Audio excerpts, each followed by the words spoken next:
प्रकाश जी, आप कहते हैं एमएसपी धोखा है। एमएसपी अगर धोखा होता तो ये सारी सरकारें जब जब विपक्ष में होती हैं तब तब मांग क्यों करती हैं कि C2+50 होना चाहिए, स्वामीनाथन आयोग की सिफारिश लागू होनी चाहिए, एमएसपी को कानूनी गारंटी मिलनी चाहिए। मुझे तनख्वाह मिलती है ना साल महीने के अंत में, मुझे पता है कि मुझे 10,000 रुपए महीने के अंत में मिलेंगे अगर मैं इतना काम करूंगी। किसान को क्यों ना पता हो? हाँ जी, बोलूं मैं? हाँ जी। गरिमा जी, सबसे पहले तो ये सोचना पड़ेगा कि एमएसपी का तय करने का फार्मूला क्या है। ठीक है, उसका फार्मूला सीएसीपी। हाँ। सीएसीपी कह रही है कि 7वें नंबर पे कि किसानों के उपभोक्ता के हित में और महंगाई के देखते तय किया जाएगा। हाँ। अब आप स्वामीनाथन आयोग की बात कर रहे हैं। स्वामीनाथन आयोग की रिपोर्ट में ये भी कहा गया कि किसान का जो कीमत है 1970 में, उस समय गेहूं का रेट था 80 पैसे और पेट्रोल का रेट था 55 पैसे लीटर। और आज क्या रेट है? उन्होंने कहा था जो एग्रीकल्चर का उत्पाद है और जो नॉन एग्रीकल्चर का है उनका मिलाप होना चाहिए। दूसरा उन्होंने कहा था कि बाजार पे कोई पाबंदी नहीं होनी चाहिए, जरूरी नहीं है कि मंडी होएगी, उसके लिए निर्यात भी होगा और उसको बाजार भी मिलेगा। अब इस बात पे ये दोनों सहमत नहीं है। तीसरा, गुणी प्रकाश जी, मेरे दिमाग में जो सवाल है, मेरे सवाल प्रकाश जी बताएंगे ही नहीं उस बात को, इन्होंने पहले भी नहीं बताया था जब आंदोलन चल रहा था। गुणी प्रकाश जी, एक सेकंड। सीएसीपी की सिफारिश पर सरकार ने एमएसपी घोषित कर दी। मैं सिर्फ गेहूं का एग्जाम्पल बता रही हूं। अभी सरकार ने कहा कि भाई सीएसीपी ने ये सिफारिश करी कि 2275 रुपए एमएसपी घोषित कर दिया।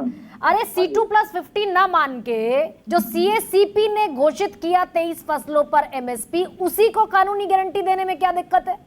नहीं, सीएसीपी कौन तय करेगा?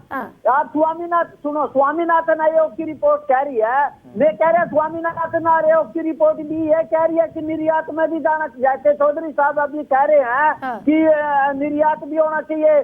तीसरा, जो आज हमारा जो 80 पैसे का गेहूं था, आज वो 55 रुपए का पेट्रोल है, उसका मिलाप कर दो। उस समय 1 क्विंटल गेहूं में क्या आना था, आज वो 10 क्विंटल में खरीदना जा रहा। तीसरी बात, चौधरी चरण सिंह ने इंडिया इकोनॉमी पैकेज में उन्होंने लिखा था, चौधरी चरण सिंह जो भारत रत्न है, पूर्व प्रधानमंत्री है, उन्होंने कहा था अगर एमएसपी मौजूद रहेगी किसान तो बर्बाद हो गई, पूरा देश भी बर्बाद होगा। तो और दूसरा, ये जो बाजार है, आज बाजार के अब 3 कृषि कानून आए, उसमें 3 की बात करी कि उसमें बाजार भी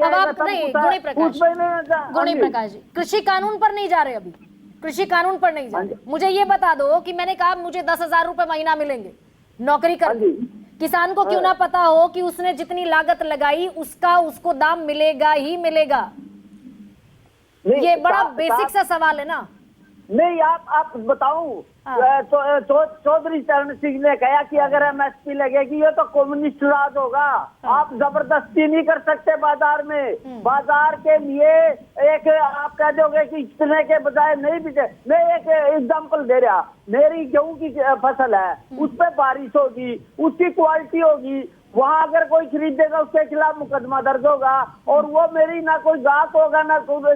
ये बाजार जो है, बाजार आदेश से नहीं चलता। नहीं, सरकार को बनिए की दुकान है भाई, सारा वो मैं कह रहा कि बाजार क्यों नहीं खोलते? आपने चावल पे रोक ला दी, गेहूं पे रोक ला दी, दूसरे पे। तो आप आज बता पाकिस्तान का क्या रेट है गेहूं का? 7,000 रुपए क्विंटल है। तो इसका मतलब तो ये हुआ गुणी प्रकाश, इसका मतलब ये हुआ कि जो किसान लागत लगा रहा है घर से, वो लागत भी उसकी जेब में ना जाए।